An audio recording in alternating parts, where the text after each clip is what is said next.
పిల్లలందరికీ పెళ్ళిళ్ళు అయిపోతే అందరికీ ఉద్యోగాలు వచ్చేస్తే కోడళ్ళు అందరూ నీళ్లు వేసుకుంటే నేను పాలు వేసుకుంటే మునిమనవాళ్ళకి బారసాల అన్నప్రాసన కూడా అయిపోతే అప్పటికో 80 ఏళ్ళు వస్తే ఏదో రామకృష్ణ అనుకుంటూ ఎంత విచిత్రమైన మాటలో ఇవన్నీ. ఈ క్యాండిడేట్ మర్నాడు వెళ్ళిపోతే మొత్తం ఎన్ని పెట్టావమ్మా దేవుడి దగ్గర లిస్టు?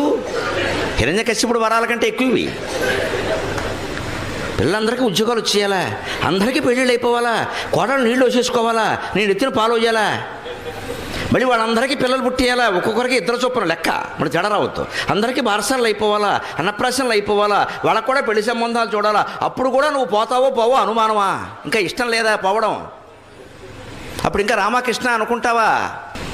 ఇంత ప్రణాళిక పెడతా ఉండం మనం ఇక్కడ, కోరికల చిట్ట ఇంత అయితే కానీ దేవుణ్ణి ఒప్పుకోమను. అప్పుడు దేవుడు అప్పుడు కూడా ఎందుకు ఇంకేం చేయలేం కదా. అబ్బా ఏం చేయలేవు కాబట్టి దేవుడు ఏమైనా చేయగలిగితే చేస్తాం ఇంకా.